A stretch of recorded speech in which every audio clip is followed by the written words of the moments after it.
So students, today we are going to solve list of headings. So these are our headings from 1 to 9, and we have to find out which paragraph have this information. So look at the reading passage.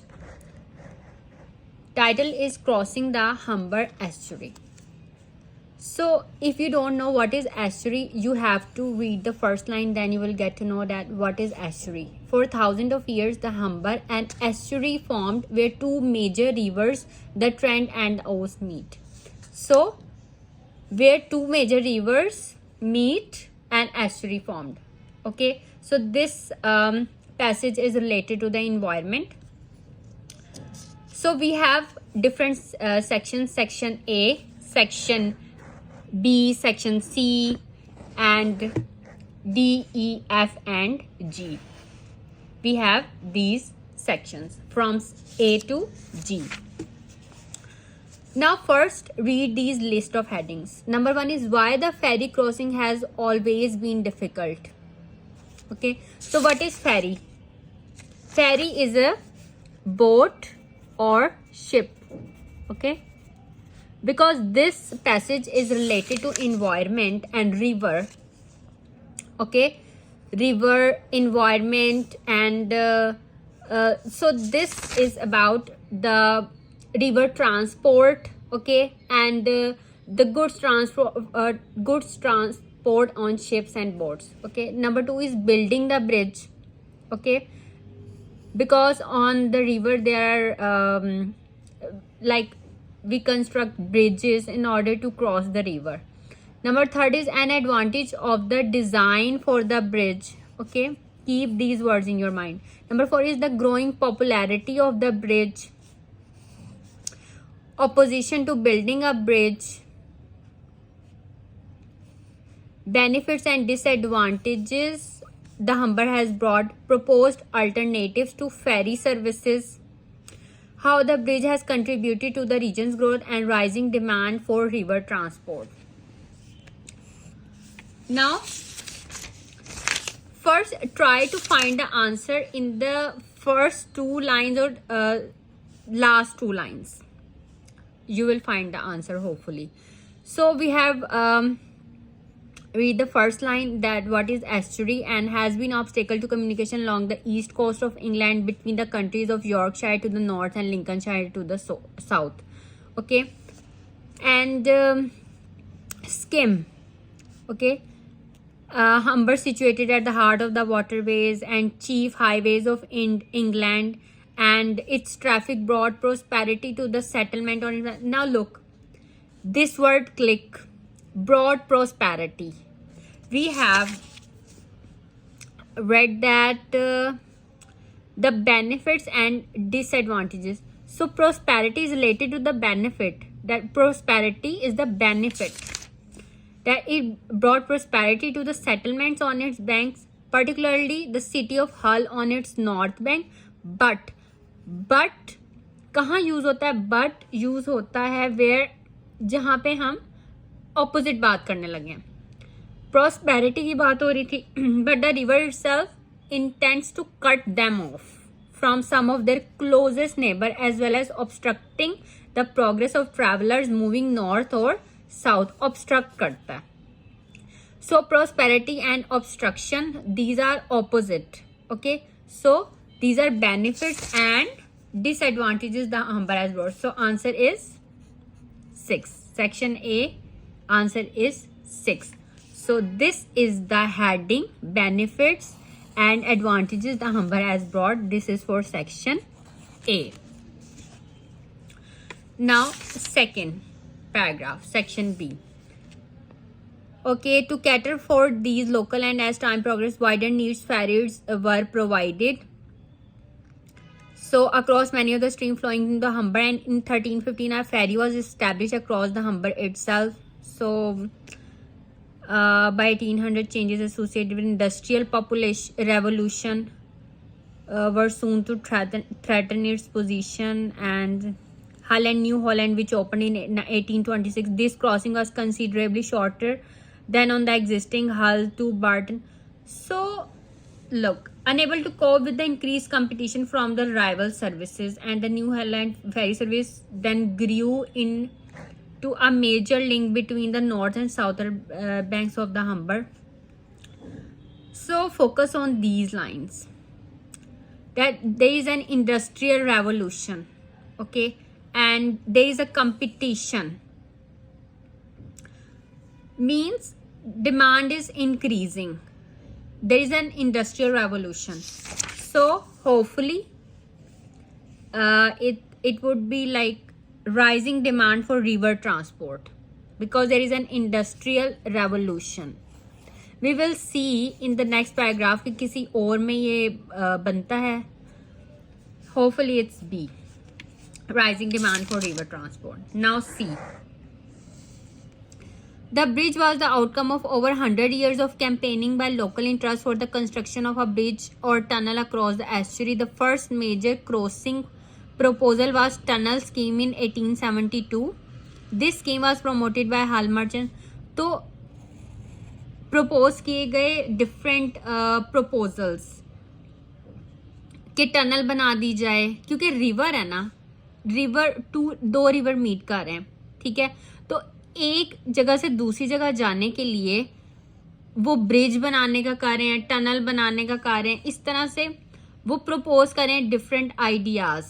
क्योंकि पहले तो उधर fairies चलती थी, फेरी services थी, ठीक है, कश्तियां चलती थी, शिप्स चलती थी, बोट्स चलती थी, but the ferry services between Hull and New Holland ended up with the opening of Humber bridge.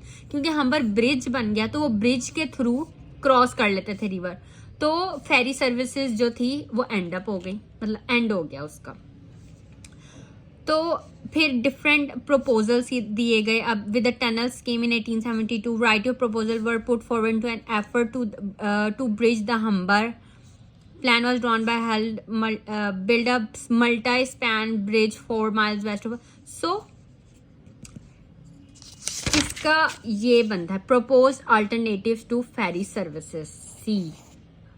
ferry services क्योंकि ended up हो गई और उन्होंने propose किए different alternatives. तो it's proposed alternatives to ferry services. D is government approval for the construction of a suspension bridge was finally granted in 1959, although it was not until 1973 that work finally began. The reasons why a suspension bridge was chosen were twofold. अब bridge बनाने का जब bridge बनने लगा है तो suspension bridge की बात हुई कि सस्पेंशन ब्रिज होना चाहिए. अब उनके रीजंस क्या बताए. Firstly, the Humber has a shifting bed and the navigable channel along which a craft can travel is always changing. A suspension bridge with no support piers in midstream would not obstruct the estuary. अब उसका shifting bed है, मतलब bed shift होता है, ठीक है, तो navigable channel जो है वो चेंज होता रहेगा.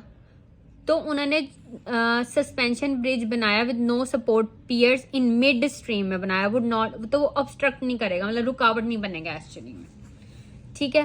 तो ये इसका एडवांटेज रहा. Secondly, because of the geology and topography of the area. Geology यही कि वहाँ की ज़मीन कैसी है, पत्थर कैसे हैं वहाँ पे, तो the cost of constructing a tunnel would have been excessive. तो ये नहीं सही कि अगर वो टनल बनाएंगे, क्योंकि वहाँ की जैसी टोपोग्राफी है, वहाँ के जैसी मिट्टी है, जहाँ पे वो स्टोन्स जैसे उसके पड़े हैं, जिस जगह पे है वो, तो उससे जो टनल की कॉस्ट है ना, अगर वो टनल कंस्ट्रक्ट करेंगे तो वो ज़्यादा होगी उसकी कॉस्ट. तो ये अच्छी बात नहीं है. अगर कॉस्ट ज़्यादा होगी तो फिर ज़्यादा पैसे लग जाएंगे. तो ये इसका एडवांटेज था. ये 2 रीज़न्स हैं. उनमें से ये जो फर्स्ट वाला है ना, ये है कि सस्पेंशन ब्रिज क्यों चूज किया गया. तो इसका जो आंसर है सेक्शन डी का, ये होना चाहिए an advantage of the design. यही बात है कि ये सस्पेंशन ब्रिज बना रहे हैं और उसका एडवांटेज यही था, advantage with no support piers, ये वाला पैराग्राफ इधर से. तो जो हमारे पास सेक्शन डी है, इसका आंसर होना चाहिए ये वाला D. Okay, now E, work on the construction proceeded for 8 years। अब 8 years तक उस पर कंस्ट्रक्शन का काम होता रहा, during which time many thousands of tons of steel and concrete were used and upwards of 1000 workers and staff were employed at times of peak activity। और इसमें बताया कि मतलब स्टाफ और इतने वर्कर्स जो थे वो काम कर रहे थे। Designers had been responsible for 2 other, मतलब इसमें बताया गया है अब बिल्डिंग मतलब ब्रिज बन रहा है, उसकी कंस्ट्रक्शन हो रही है, ठीक है, वो बिल्ड हो रहा है, तो building the bridge. Okay, 2 it's E का जो है वो 2। Now F, Malcolm Stockwell, the bridge master, recalls that when the bridge first opened, there wasn't a great deal of interest in it। मतलब जब ब्रिज बन गया, ये सेक्शन ई में सारा बताया गया कि वो कंस्ट्रक्ट हो रहा था, ब्रिज बन रहा था। The bridge was design to stand for 120 years, मतलब ऐसा ब्रिज बनाया था कि वो 120 साल तक खड़ा रहेगा, वो ऐसे ही रहेगा, मतलब अच्छा काम हुआ था। अब वो ब्रिज मास्टर बता रहा है, रिकॉल कर रहा था कि जब ब्रिज ओपन हुआ then there was no interest, लोगों का इंटरेस्ट नहीं था, बट फिर चिल्ड्रन ने विजिट करना स्टार्ट किया and he remember their astonishment at seeing the control room and all the lights. People who lived in towns and on opposite bank mile apart start crossing the river. Now interest develop होना शुरू हो गया लोगों का, ठीक है। अब ये जो है the growing popularity of the bridge. Okay, so this is which paragraph is this is F.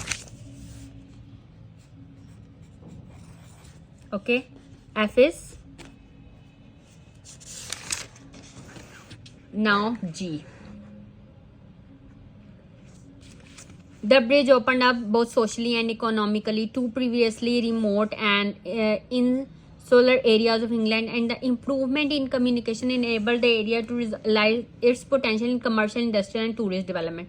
मतलब ब्रिज बनने के बाद वो एरिया डेवलप हुआ सोशली, इकोनॉमिकली, उनको अपने पोटेंशियल का पता चला। They realise their potential in commercial, industrial and tourist development. तो इसका फर्स्ट पैराग्राफ में आंसर हमें मिल गया। This is how the bridge has contributed to the region's growth। Okay, so हमारे पास सेक्शन बी का आंसर जो है, okay, these are all the answers 3, 2, 4 and 8। Okay, तो ये हमारे पास, अब ये जो मैंने टाइटल थी इधर लिखे हुए हैं, तो number A, benefits and disadvantages the Humber has brought. तो इसका आंसर हमें मिल गया था इन द लास्ट लाइंस। ये सेक्शन ए है, ये सेक्शन बी है। लास्ट लाइन में हमें कैसे पता चला था? It's traffic brought prosperity to the settlements on its bank, मतलब प्रॉस्पेरिटी आई थी, खुशहाली आई थी, ये बेनिफिट हो गया। But the river itself tend to cut them off from some of their closest neighbours, लेकिन इस रिवर की वजह से वो अपने नेबर से कट ऑफ हुए थे, as well as obstructing the progress of travellers moving north और साउथ। तो ट्रैवलर्स के लिए भी रुकावट थी कि वो नॉर्थ से साउथ तक मूव करना उनके लिए मुश्किल था।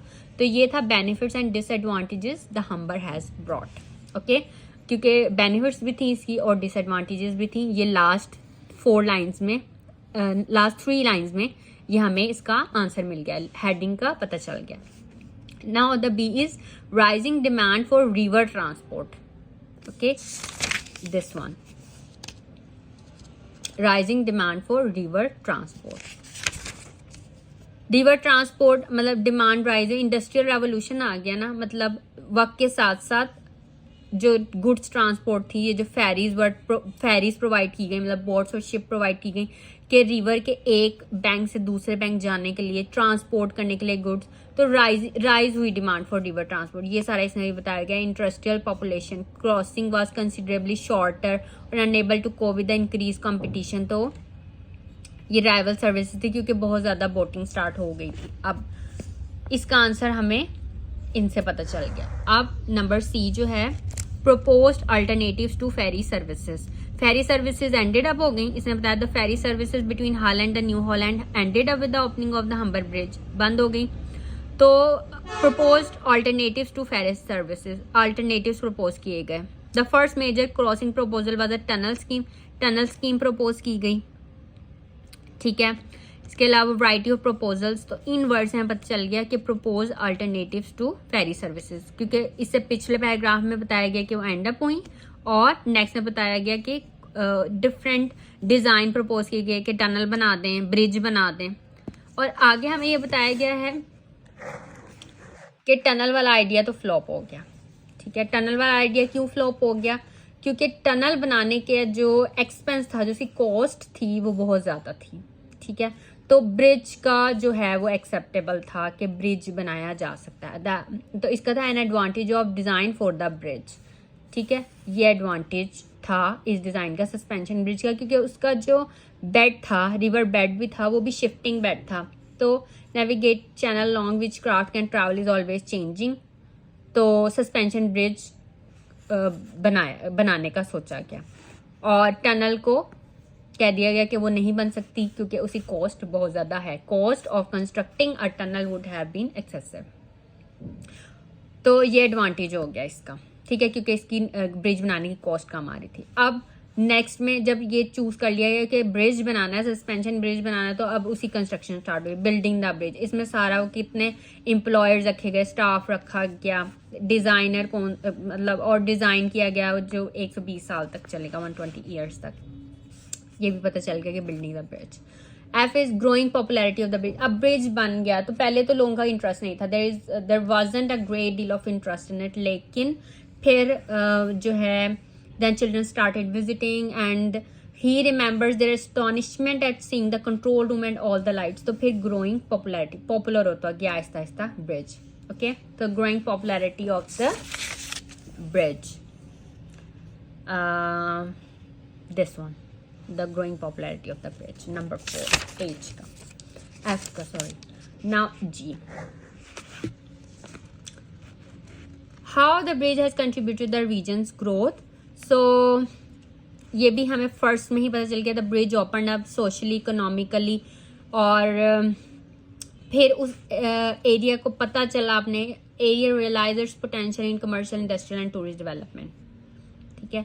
तो मेनली हमें फर्स्ट 3 लाइन्स या लास्ट 3 लाइन्स, 2-3 लाइन्स में हमें आंसर्स हर पैराग्राफ में मिल गए हैं। ये लिस्ट ऑफ हेडिंग्स में आपने फर्स्ट 3 लाइन्स को पढ़ना है एंड लास्ट 3 लाइन्स को, देन लेकिन आपको इस तरह की जैसे वर्ड्स हैं एस्टडी, अब ये इन्वायरमेंट से रिलेटेड है टॉपिक, आपको अपने जहन में एक पिक्चर भी बनानी होगी, ओके, कि किस तरह से एक पैराग्राफ से दूसरे पैराग्राफ पे, क्योंकि रिलेटेड है ना। फर्स्ट पैराग्राफ में बात हो रही है कि वो रिवर है, ठीक है, और दूसरे पैराग्राफ में बात हो रही है कि फेरी सर्विसेज के थ्रू जो है वो गुड्स ट्रांसपोर्ट हो रही हैं। सी सेक्शन में बात हो रही है कि कंपटीशन बहुत ज़्यादा हो गया, फेरी सर्विसेज जो हैं वो बंद हो गई, शिप्स इधर उधर जाना बंद हो गई। अब प्रपोज किए गए अल्टरनेटिव्स कि जी ब्रिज बना दें, टनल बना दें, तो फिर ये देखा गया कि ब्रिज ठीक रहेगा, टनल जो है बहुत कॉस्टली है, तो टनल को छोड़ दिया गया और ब्रिज बनाने की तरफ वो देखा गया। अब ब्रिज बनाया गया इस पैराग्राफ में, उसका बताया गया। फिर जब ब्रिज बन गया तो लोगों का इंटरेस्ट नहीं था स्टार्टिंग में, फिर इंटरेस्ट डेवलप हुआ। फिर उसके बाद जब लोगों का इंटरेस्ट डेवलप हुआ तो फिर मतलब वो एरिया ग्रो किया कमर्शियली, सोशली, और वो फिर तरक्की करता गया वो area, commercial, industrial and tourist development ज़्यादा हो गई। तो आपने एक रिलेट करना है पिछले पैराग्राफ से दूसरे पैराग्राफ को, और फिर उसकी हेडिंग जो है वो बतानी है कि क्या है उसकी हद।